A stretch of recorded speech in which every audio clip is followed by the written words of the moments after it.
O homem há de voar. Alberto Santos Dumont.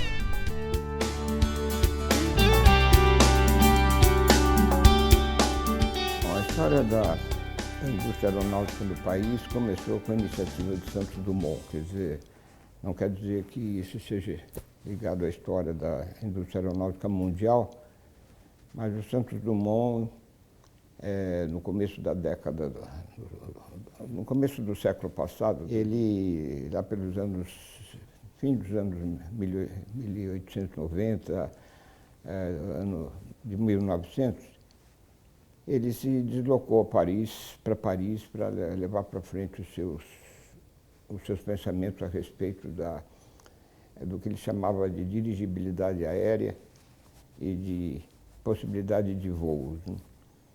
E foi para Paris justamente porque o Brasil não oferecia condições para que ele pudesse desenvolver a invenção dele. Na época, não só Paris, mas a Europa era um cenário de várias tentativas, havia muitos pioneiros, não só na França, mas também na Alemanha, na Itália, na Espanha, e efetivamente havia um ambiente muito favorável às pesquisas aeronáuticas. Mesmo nos Estados Unidos também haviam muitos pioneiros, em particular os Small Wrights, que pesquisavam a possibilidade do voo autônomo. Quer dizer, o motor à explosão tinha sido inventado no final do século XIX e parecia um motor que tinha uma relação peso-potência extremamente adequado para propelir aviões. Naquela época tinha mais balões e planadores. Um grande realizador na área dos planadores foi Lilienthal, na Alemanha, fez muitos experimentos e descobriu uma série de coisas a respeito do voo em si. Não só a dinâmica do voo, como a estática, permitindo que aviões se equilibrassem no espaço. E tudo isso foi descoberto por cada pioneiro dando sua contribuição. E aí foi que o Santos Dumont surgiu, lembrando-se da dirigibilidade naval, dos navios, ele criou a dirigibilidade aérea. Foi o primeiro que circundou de uma forma comandada com um dirigível em 1901 a Torre Eiffel. De modo que os trabalhos de Santos Dumont são muito conhecidos, já tem vários livros publicados a respeito, não vou me estender a isso. Mas o fato é que em 1906 ele instalou um motor à explosão no seu avião, no 14 bis, e já tinha muita noção, através da descoberta dos outros pesquisadores, da importância do peso, da potência dos motores, e fez um avião que realmente foi reconhecido na Europa, em particular, e muito comemorado na França, no seu primeiro voo em 1906. Evidentemente, com o sucesso de Santos Dumont, embora as comunicações daquela época não são nada equivalentes ao que nós temos hoje, mas isso despertou o entusiasmo de muitos brasileiros de construir aviões. E foi assim que, em 1910, até um francês aqui no Brasil criou o primeiro avião criado, né, projetado, criado e fabricado no Brasil na forma de protótipo. Vários outros protótipos foram construídos ainda na década dos 10 até os 20, muito perturbados pela guerra de 1914 a 1919. Posteriormente, a partir de 1920, outros pioneiros surgiram. Em 1930 foi uma década extremamente rica, de muitos pioneiros, inclusive o pessoal da Força Aérea do Exército. A aeronáutica não existia na época, foi criada em 1941. E, novamente, em 1941, a partir da criação do Ministério da Aeronáutica, começaram a surgir umas iniciativas que também foram obstadas pela guerra de 1939 a 1945, a Segunda Guerra Mundial. Mas a Segunda Guerra Mundial foi claramente um marco diferenciado na história da construção aeronáutica que, de certa forma, influenciou o Brasil. Acho que todos concordam que os americanos fizeram a maior revolução industrial do mundo moderno, transformando indústrias civis para a produção de produtos militares, inclusive aviões.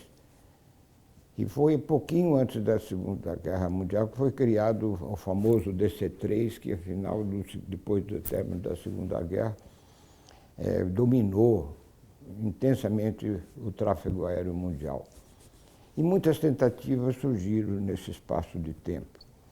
Foi aí que, ao final da Segunda Guerra Mundial, vários talentos da Europa, que estava completamente destroçada em função da guerra, se deslocaram para os Estados Unidos e deu partida a uma florescente indústria aeronáutica que levaram os Estados Unidos, essas indústrias aeronáuticas levaram os Estados Unidos à liderança mundial de produção de aviões. A repercussão no Brasil foi que o Brasil também queria fabricar aviões, e a FAB tomou a peito várias iniciativas, trazendo fabricação sob licença dos Estados Unidos de alguns aviões, o Fairchild, em alguns aviões europeus. Enfim, houve uma atividade bastante grande. Mas não decolava. A nossa indústria não decolava, quer por problemas de mercado, quer por problemas de crença. A Segunda Guerra Mundial criou para nós um problema que nós temos até hoje, né, que, pelo menos no meu ponto de vista pessoal, colocou os brasileiros acreditando mais nos produtos estrangeiros do que nos produtos nacionais. De modo que qualquer investimento por pioneiros nessa época não floresciam.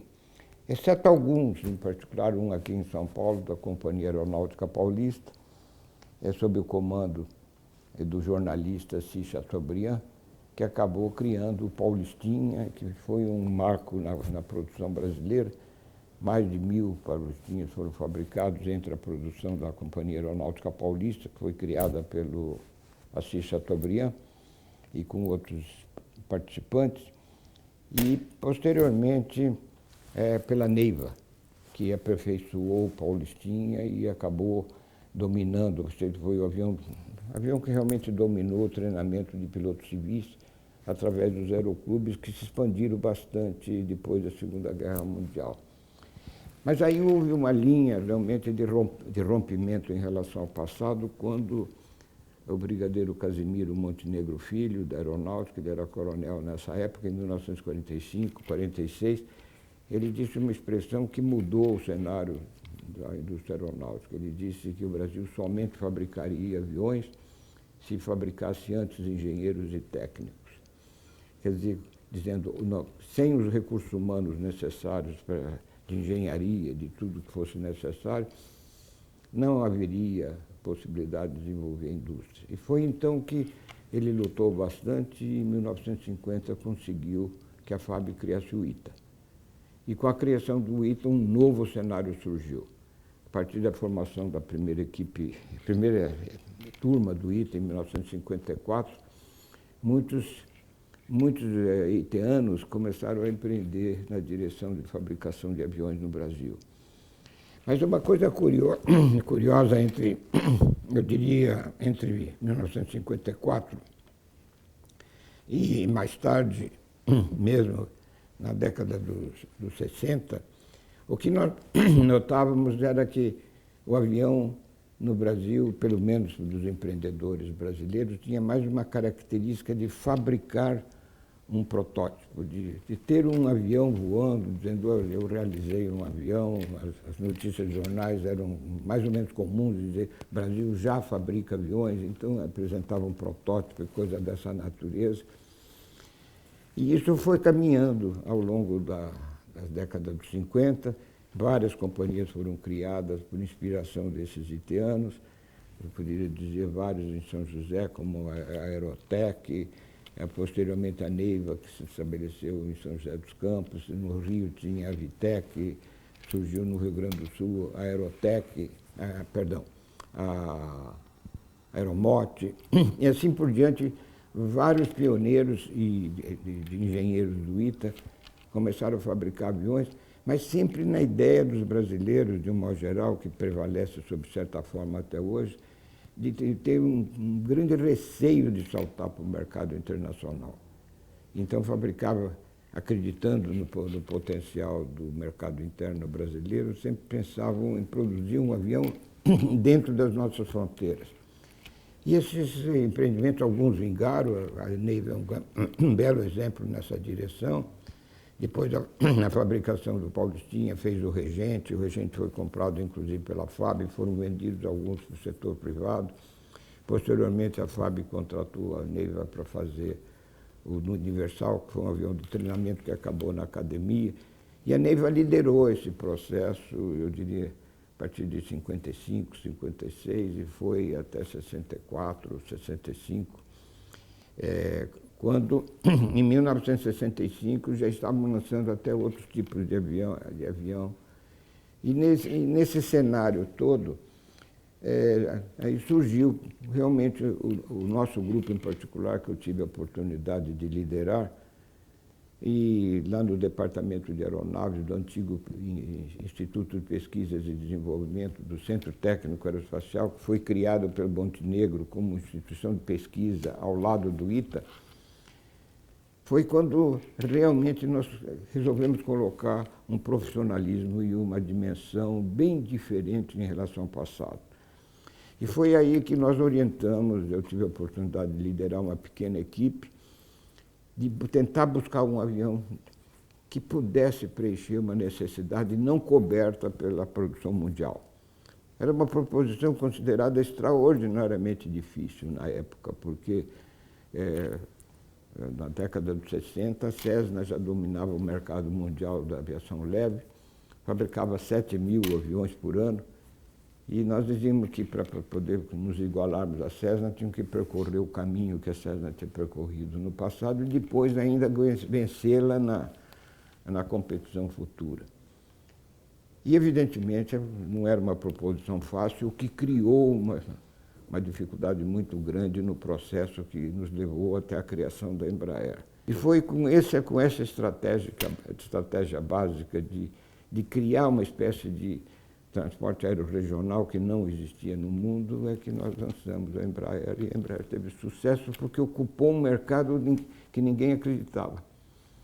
Era engraçado que quando nós recebíamos críticas do exterior, que sempre tem muito mais repercussão no Brasil do que as críticas nacionais, o pessoal dizia, vocês vão quebrar a cara, porque isso não vai funcionar. E nós ficávamos muito contentes com isso, porque quando chegava para nós a notícia que nós, de algum fabricante estrangeiro que não acreditava, a gente dizia, bom, esse cara não vai ser competidor. Ele não acredita no projeto. E foi aí por esse nicho que a Embraer entrou. Hoje nós somos o terceiro maior fabricante de aviões comerciais do mundo. Quer dizer, mostrando efetivamente que o trabalho de engenharia tem que ser acompanhado por estudos de mercado, de vendas.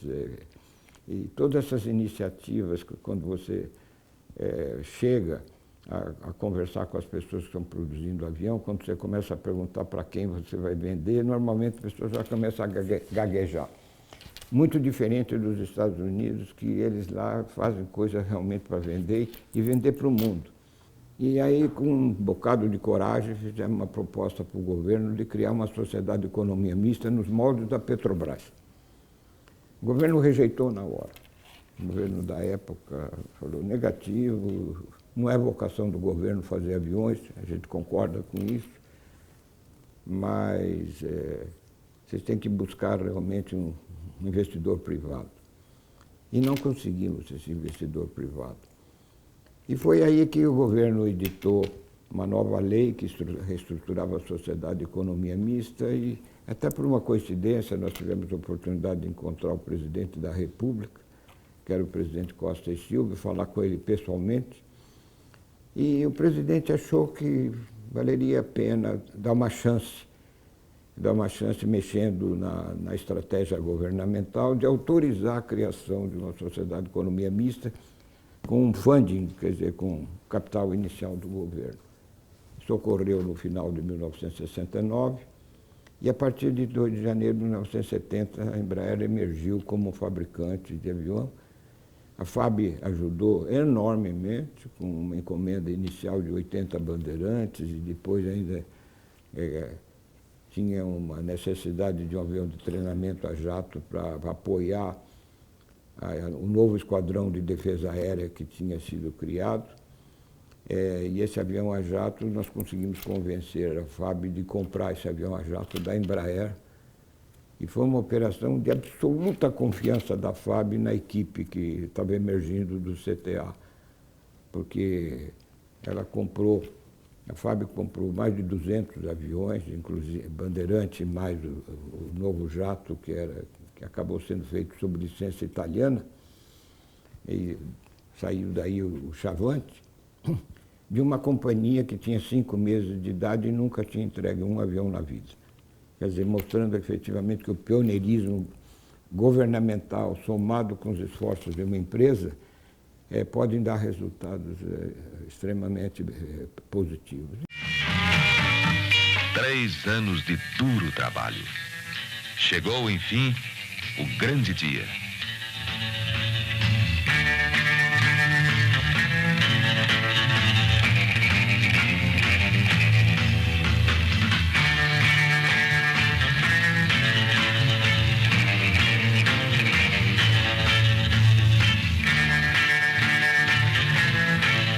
E aqui estamos na madrugada cinzenta e fria de 22 de outubro de 1968. Cansados, emocionados, mas cheios de fervor.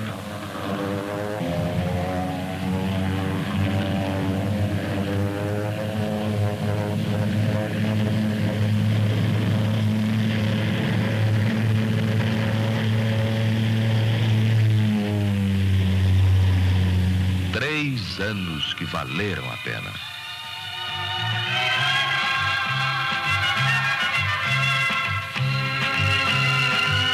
Tudo normal. Transmite, enfim, o rádio de bordo.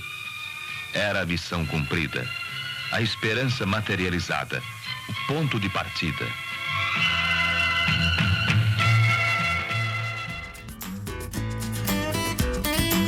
Pegamos a estrada para São José dos Campos, no Vale do Paraíba, polo da indústria aeronáutica brasileira.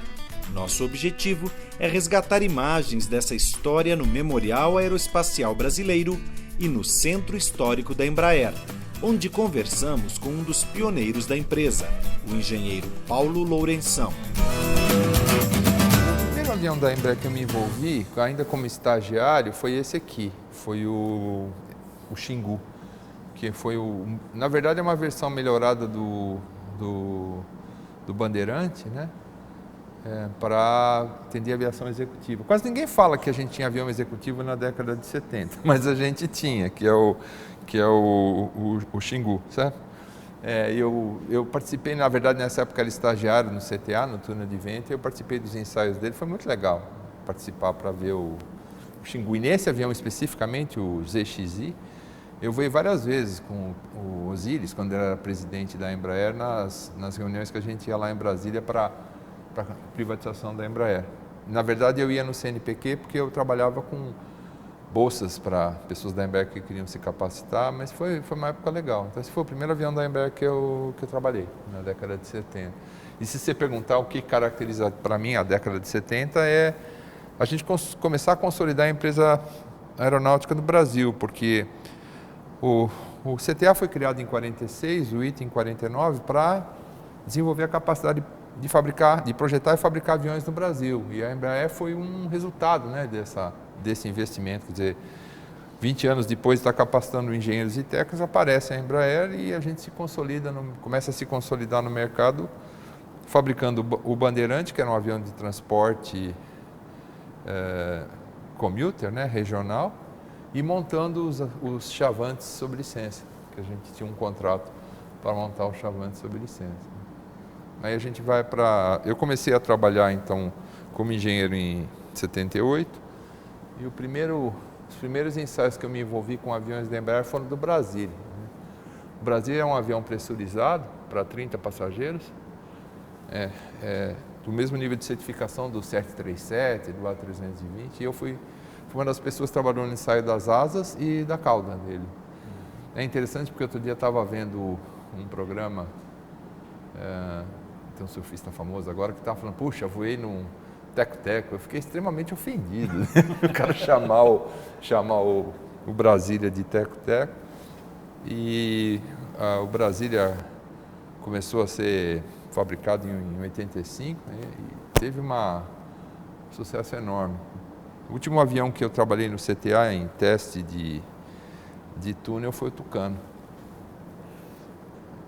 Que eu medi os forços, eu ajudei a projetar a cauda dele, digamos assim. Aí vim trabalhar na Embraer no final de 88. E minha primeira responsabilidade foi capacitar engenheiros, né? Mas infelizmente nessa época a Embraer entrou numa crise enorme, porque, para você ter uma ideia do que essa crise era, a gente fazia 5 Brasílias por mês, 4, queria passar para 5, mas aí, se não me engano, houve uma invasão do Kuwait pelo Saddam Hussein, e foi uma confusão no mundo, o preço do petróleo subiu, e a Embraer entrou numa crise enorme que acabou, na década de 90, com a privatização dela. Ela se decidiu por si colocar no Plano Nacional de Desestatização, e a gente fez o 145, então, esse é o avião que eu falei que tem o mesmo nariz que o Brasília, né? Esse avião, ele foi um sucesso de mercado, ele foi desenvolvido entre 91 e 95, entrou em operação em 96 e recuperou a Embraer depois da privatização. E nessa época, eu me lembro até só citar alguns professores da USP que eu conheço, o professor Ari Plonsky, da FEA, comentando como a gente era... ele veio aqui no rollout desse avião e eu lembro da gente falar, putz, como a gente conseguiu, nessa crise toda, conseguir fazer um avião desse tamanho. Porque a gente está acostumado com o Brasília, que era de 30 passageiros, esse era para 50 passageiros, era jato, o outro era turbohélice, foi um desafio e tanto. E o único jeito que a gente conseguiu fazer esse avião foi estabelecer parcerias, né? A asa era de uma empresa espanhola, a cauda de uma empresa chilena e 2 anéis aqui da fuselagem, onde está a porta e onde estão os motores, são de empresa belga. Foi o único jeito que a gente conseguiu viabilizar o programa. E é um sucesso, né? Se você visita ali, você vai ver que o número de série desse avião agora é 1.200. E a primeira ideia do plano era de 400 a 600. Voltando um pouco para a história da Embraer, o Embraer 170 e 190 foi uma decisão estratégica da Embraer porque ela vinha assim, né? Aviões de 30 passageiros, que eram o Bandeirante, Commuter, sem pressurização, voava baixo, chacoalhava pra caramba. Depois o Brasília, que é o primeiro avião com o mesmo nível de qualidade do 737, os 320. A gente tinha 46% do mercado. Aqui a gente viu um gap, a gente viu o seguinte, tinha jatos pequenos, entre 70 e 100 passageiros, e tinha jatos grandes acima de 130, 150 passageiros, e no meio tinha um buraco que ninguém estava ocupando naquele momento. Dornier estava desenvolvendo um avião na Alemanha, mas não foi para frente. A Fokker tinha o Fokker 100, mas teve suas dificuldades também. Então a gente desenvolveu esse avião, enquanto a Bombardier resolveu esticar o avião dela. E a gente teve um sucesso enorme, né? Hoje 55% do mercado, se você pega nosso relatório institucional, você vai ver 55% do mercado de 70 a 110 assentos é da Embraer, porque a gente conseguiu fazer esse avião aí, que é o Embraer 170 a 190. E ele é muito mais, se lá você tinha 3 empresas parceiras de risco, né? A Gamesa na Espanha, a Enair no Chile e a Sonacar na Bélgica, aqui a gente tinha, se não me engano, 6 ou 8 parceiros de risco, muito mais parceiros de risco. A asa, por exemplo, era da Kawasaki no Japão, a cauda era da Gamesa na Espanha, anéis da fuselagem eram ainda são, desculpe, da Latécoère na França. E isso foi muito, a gente conseguiu ser bastante inovador e, graças a Deus, a gente está bem no mercado. No começo da década aqui, a gente percebeu que a gente só ia conseguir, vamos dizer assim, continuar crescendo se a gente diversificasse e não ficasse só na aviação comercial. Então, o primeiro avião que a gente fez nessa linha de aviação executiva foi o Legacy, que na verdade é o avião 135, de 37 passageiros, desenvolvido para carregar menos passageiros, na verdade 18, e o peso adicional foi colocado na forma de combustível que permitia que ele voasse mais longe e mais rápido. Então o Legacy foi desenvolvido e depois a gente começou a construir a aviação executiva de baixo para cima. Fizemos o Phenom 100 e o Phenom 300, que são aviões pequenos da aviação executiva. Depois a gente fez o Lineage, que é na verdade a mesma ideia. A gente pegou o avião de 100 passageiros, que é o Embraer 190, e fez uma adaptação para levar 18 passageiros, e o maior avião executivo que a gente tem. E aqui eu acho que tem uma coisa interessante, vocês que estão filmando aqui para contar a história. O rollout do KC-390 foi semana passada, retrasada, não sei, mas você vê que o contrato foi assinado em 2009, né? Nós estamos em 2014. E hoje, no dia 18 de novembro, o avião não voou ainda. Sabe que isso é um desafio quando você fala em capacitar engenheiros, porque a juventude hoje quer ver resultado rápido, né? E você imaginar que você assinou um contrato em 2009 e o negócio não voa ainda, né? Se você não... Nós tomamos muito cuidado na hora que a gente recruta engenheiros e contrata e desenvolve para essa história de que a perspectiva de desenvolvimento de aviões é muito longa, né? E aqui também, né, você vê o Legacy 450 e o Legacy 500, que são os novos aviões da aviação executiva que a gente acabou de certificar aqui no Brasil e nos Estados Unidos. A certificação do Legacy 500 não faz um mês. Então são anos, né? Então isso acho que é uma coisa importante da indústria da gente. A gente precisa de engenheiros que gostem de engenheirar e que se envolvam com programas de longa escala. Essa questão da formação e manutenção de equipes especializadas é outro grande desafio da indústria aeronáutica brasileira desde o seu surgimento. Outra empresa do segmento que vivencia esse desafio rotineiramente e busca alternativas para suprir as necessidades é a Helibras, fabricante de helicópteros situada em Itajubá, Minas Gerais. Falando do perfil do profissional que vai trabalhar numa linha de montagem, né? A gente busca sempre buscar no mercado profissionais que já têm uma experiência aeronáutica, o que contribui muito para nós no sentido de aprendizado e curva de aprendizagem e desenvoltura. Mas, por outro lado, a Helibras ela valoriza muito a mão de obra local, tanto que ela tem um curso aqui específico, através do Instituto Helibras, que dá formação nas 3 tecnologias que nós precisamos, que é chapa, aviônicos, né, e mecânicos. Esse curso é gratuito, tá, ok? E a Helibras ela forma o profissional tanto na parte teórica e depois na parte prática, e em havendo aí possibilidade, dá um emprego ao profissional aqui para dar continuidade na vida dele e carreira dele aí. E no caso da engenharia? Bom, no caso da engenharia aí, a Helibras hoje tem cerca de 130 engenheiros, tá? Na parte de projeto mesmo, que é desenhar as coisas novas aí, eu tenho 65 engenheiros, distribuídos em várias especialidades, tá? Hoje tem uma certa predominância da área eletrônica, porque a gente trabalha muito com integração de sistemas, tá? Mas eu tenho os engenheiros que trabalham com estrutura, com cálculo, tá? E aí a gente vai ter gente da área de mecânica, da mecânica aeronáutica, de aeronáutica pura também, tá?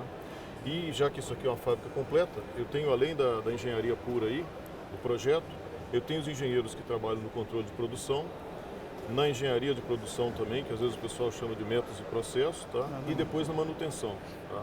Então os outros cerca de 60 engenheiros aí estão distribuídos nessas áreas. E qual é o perfil desejado de alguém que deseja trabalhar nessa área? Além da formação técnica, né?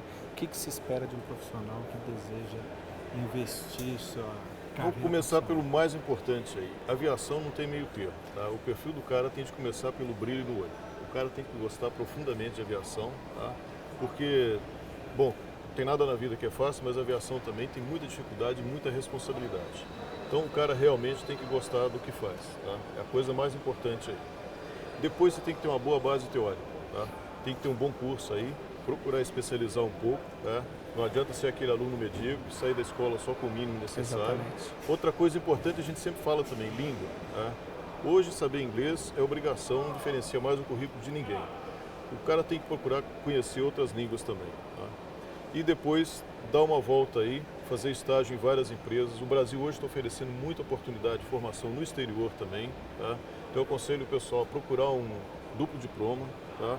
Um curso de Ciências Sem Fronteiras aí, Tem outros convênios que existem aí, principalmente na área de aeronáutica. O Brasil tem convênio com várias universidades francesas aí, que fornece o duplo diploma e possibilidade de estágio no exterior também. A Elibras procura, inclusive, pilotar isso aí, para dar para aqueles alunos que estão na área de aeronáutica aí, interessados em fabricação de avião ou helicóptero, a gente tenta ajudar a conseguir um estágio no exterior para eles.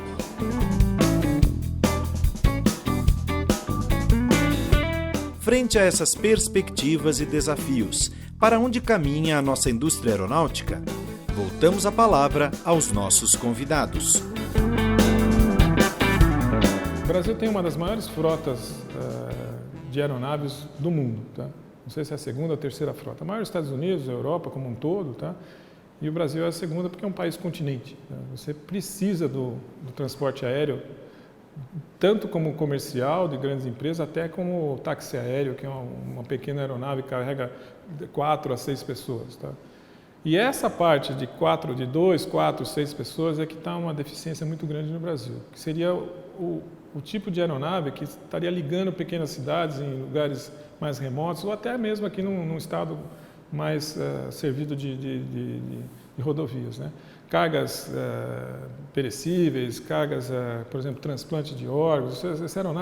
Esse tipo de aeronave é muito importante no transporte aéreo brasileiro. A gente não vê muito, mas você não sabe quanto que essas aeronaves estão trabalhando, tá? Enfim, há uma demanda do país para fomentar o aparecimento, o surgimento ou o investimento em pequenas empresas de projeto e construção e certificação de aeronaves até 6 lugares, tá? Então, isso é uma coisa que vai acontecer nos próximos anos. Existe um projeto do governo de reativar os pequenos aeródromos perto de cidades, por exemplo, São Carlos ou Araraquara, lugares que já existia um aeroclube, existia uma pista que ela está sendo subutilizada, que poderiam fazer essa conexão mais barata e mais rápida para todo tipo de transporte, todo tipo de coisa. Outra aviação que a gente não vê muito, mas é importantíssima no Brasil, é a aviação agrícola.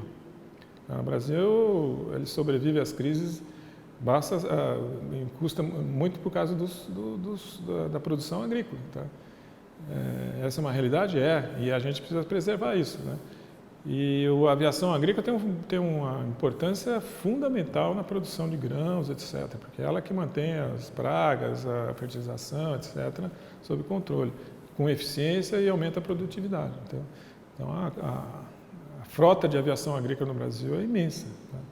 E a gente precisa realmente ter gente capacitada para ou projetar um novo avião, ou fazer uma modificação para melhorar essa eficiência. As perspectivas são amplas.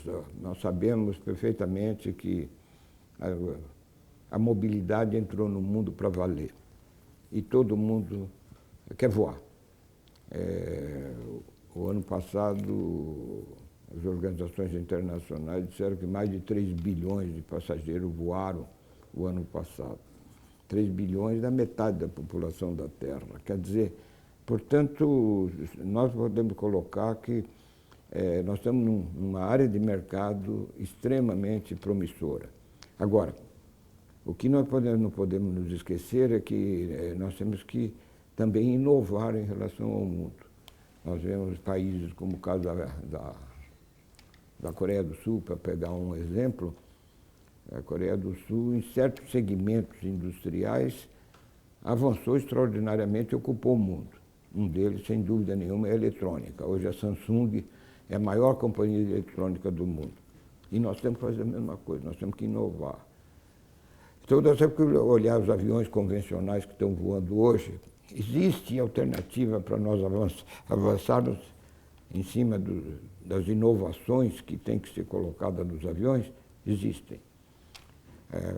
A própria Embraer tem 3.500 pessoas na área técnica e de pesquisa, de desenvolvimento de novos produtos e está buscando aumentar o seu poder competitivo com produtos inovadores que possam trazer aquilo que o passageiro deseja hoje.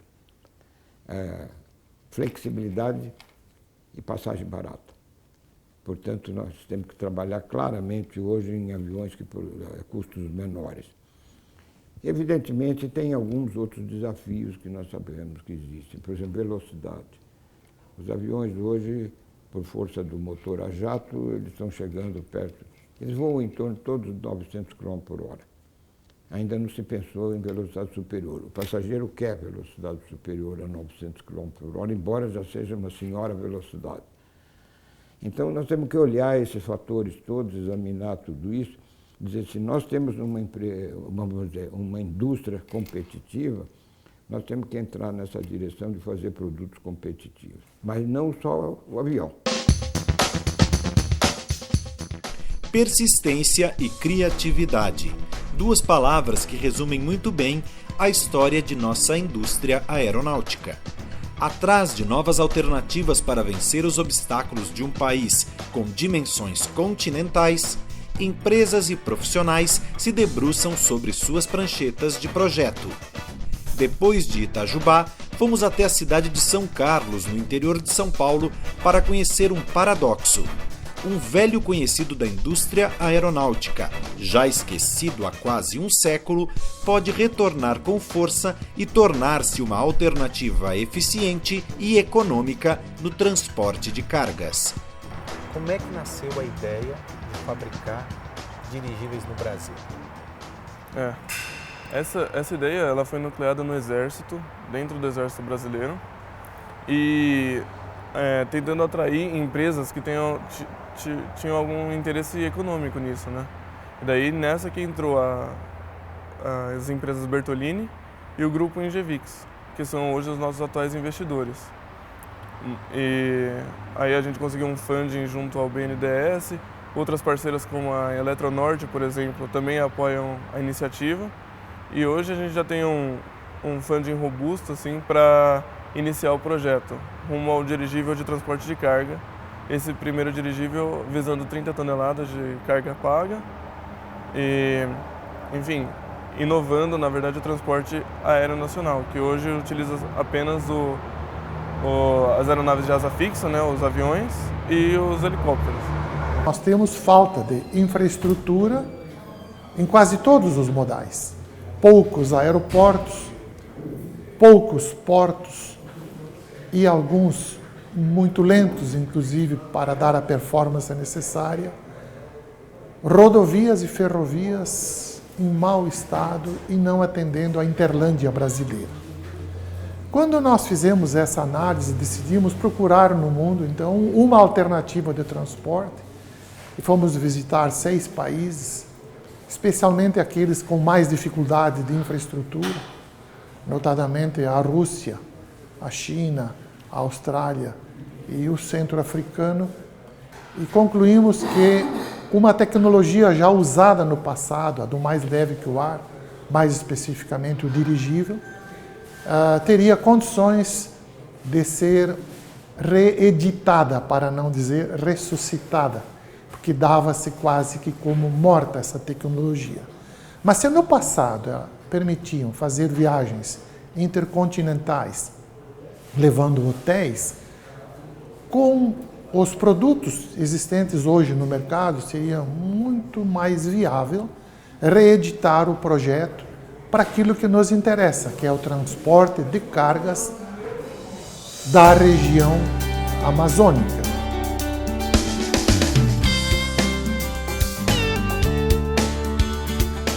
As invenções são, sobretudo, o resultado de um trabalho teimoso.